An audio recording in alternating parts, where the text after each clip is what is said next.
Hello there, welcome to the first installment of Will It Print? I'll try to print the photos that I recently photographed out of the camera I've tested, and in my last video, I went out for a photo walk to test out the Ricoh GR3 and the Ricoh GR3X. Great small camera, fits in the pocket, a full-fledged dedicated camera that's not an iPhone. The question is, will it print? As in, what happened if I printed a photo that I photographed during the photo walk and we check out the output on a piece of paper that we print out? Now the Ricoh GR3 and the GR3X are both 24 megapixel camera and no doubt it will print well.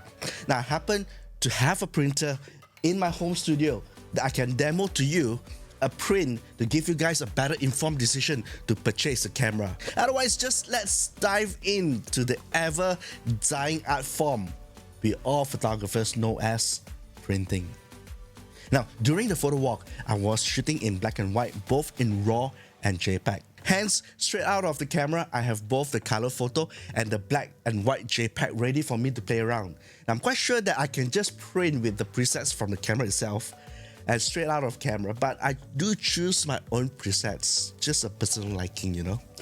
Now, here's the Lightroom library that I've created to show you guys the Ricoh GR3 and the GR3X photos. So I've selected this particular photo to print in color. That's market number 6, so it's red. And also perhaps maybe one of these high ISO ones over here. I believe this is 12,800 ISO. Very grainy. This is KL skyline, and I think this will look perfect with the printer that I'm using, with the media I'm using. Let's convert into my preset.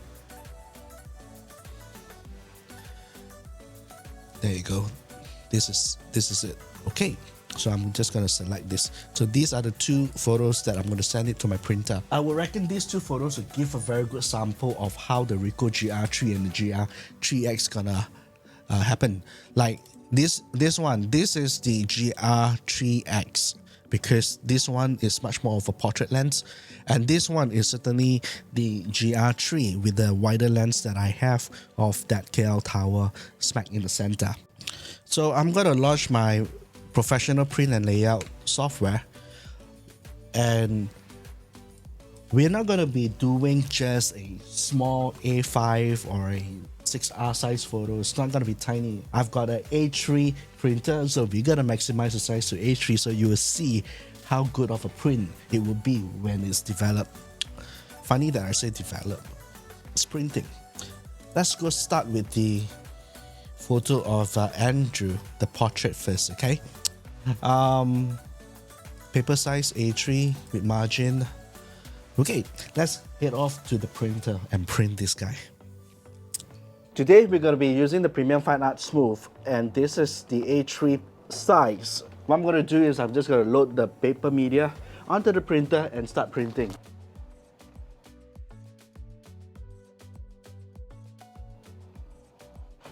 You could see the printout here. This is the printout. And to me, it looked flawless. 24 megapixel, even when you go close up to his eyes, Andrew's eyes over there.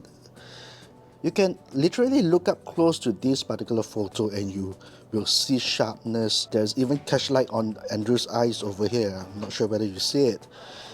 But overall, it prints really, really, really well. I love it. I love the output of it. Print 1 done. Let's go to the second print, which is a black and white one. Let's drag it in. And then with the same setting, let's go. Print.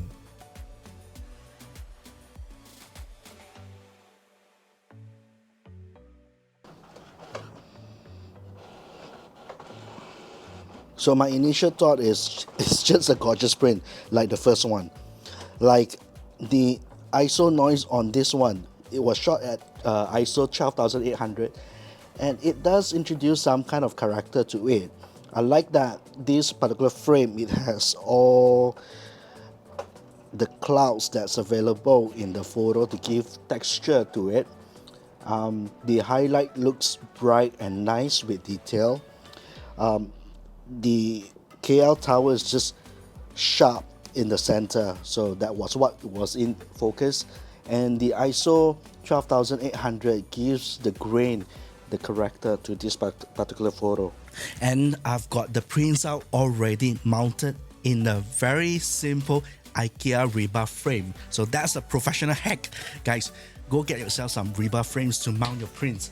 And I have a portrait of Andrew taken with the Ricoh GR3X, the portrait version of the camera. Now, I think the result is pretty good.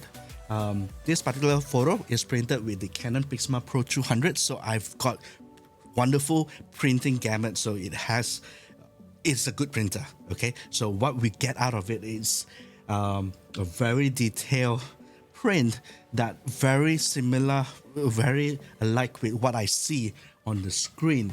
And to top that off, I'm using the Canon Fine Art photo paper to complement the film-like look, to bring out the film-like look of the Ricoh GR3X, and I think it looks wonderful. Alright, so this one on a nice A3 rebar IKEA frame, so that's a professional hack. And the other photo, let me just bring the other photo into the picture. The black and white of the KL tower, and what I do have is over here. Now this was photographed with the Ricoh GR3 with the wide angle lens, and it was shot with ISO 12800, and that digital noise that you see, the ISO noise that you see, it's pretty organic. It doesn't look like it's digital. I just love that the fact that these clouds are very detailed. It's white in color, but you can see the shadow that's like it's cloud, all right? And that KL tower is absolutely sharp and to the point. And this is how it looks like. And this particular photo, I'm going to be mounting it on my studio wall over there. It is sort of like me starting a new series where I think I want to fill up the walls with all the test print that I'll be doing in this series of Will It Print? Well, thank you for staying on true and true on this video. I hope this video gives you a better informed decision about the Ricoh GR3. Do like and subscribe to the channel, and I'll catch you guys later in my next video.